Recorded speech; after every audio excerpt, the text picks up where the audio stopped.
everybody, thanks for coming back for another video. So we just had Hurricane Milton come through last week, and yeah, it had a little bit of damage. I lost a fence panel, but it was to be expected. It was the oldest fence that I have, and it needed to be replaced anyway. So I've got to temporarily patch now until I can get to the store and get some materials to fix it right. I thought I'd try to jump back in and start making some videos. And in this one here, I want to show you a few homemade saws that I made over the years. Made a few. This first one here I want to show you is a frame saw or buck saw. It's really lightweight because I made it out of pine, and then I believe this is a piece of alder wood, and then looks like a piece of walnut here for the paddle for tightening up the frame. And I mortised it out in here. I won't take it apart and show you. There's plenty of videos on, it's a little dusty, on YouTube on how to make these. The only difference I made with mine is I have another one of these I did a video on that's real rustic looking, out of just tree branches basically, and it went together really quick and easy. This one here I spent a little bit more time on. I did make some blades for this one out of bandsaw blades that I cut down and bored holes in, and I've got a few blades for this one. And then I made this to where you didn't need any tools to take it apart if you wanted to take this out in the woods or something. I made these like folding wing bolts, I guess you call them. And I made this a while ago, so I gotta re-familiarize myself with how I made them. Yeah, so on the back here I put in some of those threaded nut cert deals, and then I took some bolts and I ground the heads down and drilled a hole in them, and then I bent up some little stainless steel wire so they fold, so you don't need a you don't need a wrench of any kind or screwdriver or anything like that to take it apart. So that makes it a lot handier, you know. Out in the woods you can take it apart, it's more compact. And then this one here I made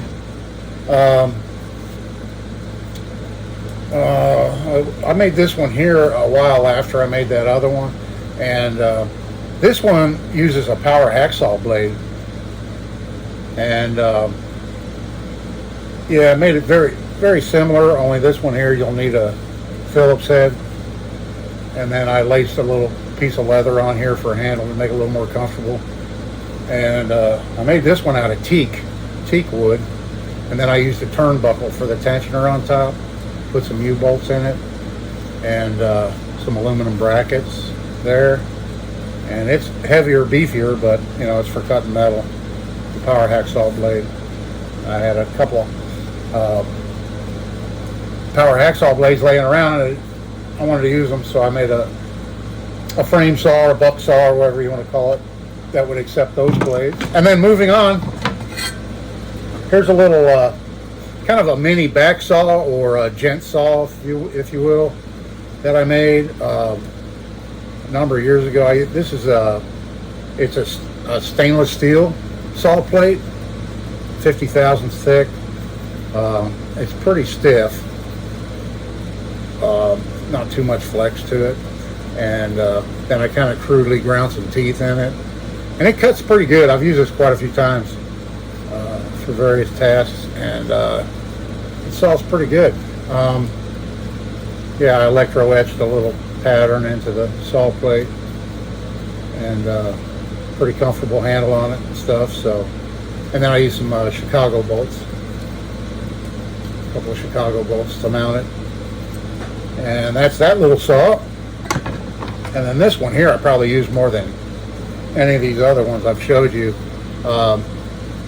This I made out of a big industrial bandsaw blade, and the teeth were actually right here, and it was like 2 teeth per inch. It was a real aggressive bandsaw blade, and so I just ground those teeth off, and then on this side I cut new teeth in, and I didn't put any set in the teeth on it because this is a flush cut saw. I use this just to cut off dowels when you're building something and you're using dowels to either plug the holes or, you know, for the pinning material, I'll use this to cut the excess off. It's got, you know, some pretty nice flex to it, and it doesn't mar up the wood because it doesn't have any set in the teeth. It's a flush cut saw. So, and this works really. This is really a handy little saw to have that I made. I've got one other one I forgot. I did another video on.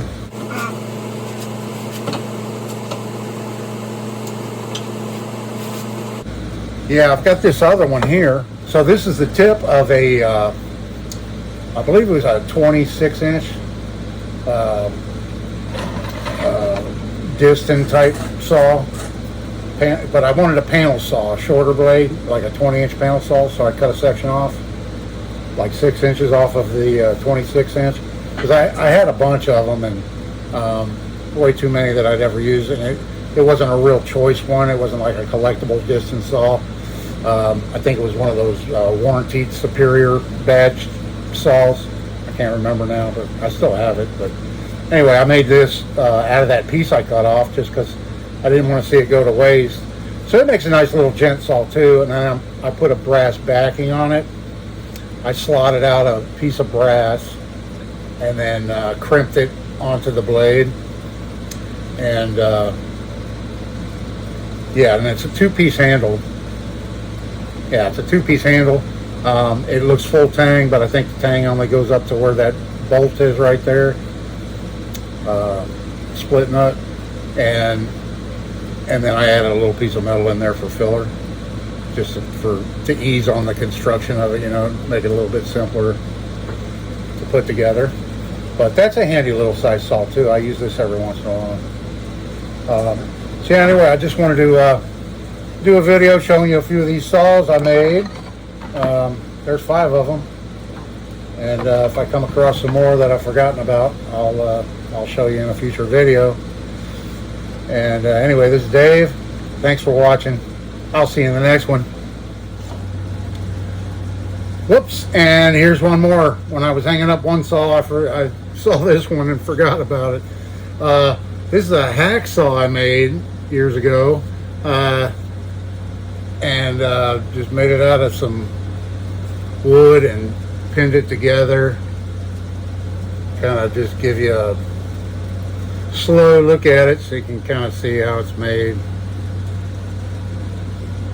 And yeah, just use a standard 10-inch hacksaw blade, and I used the parts out of an old rusted out one or one cheap one I had laying around and stuff. Just playing around one day, decided to make a hacksaw blade frame. So there's that one. So now I think that's it, maybe, of all the saws I can show you that I made. And this is Dave. There again, thanks so much for your support and for watching my videos, and I will see you in the next one.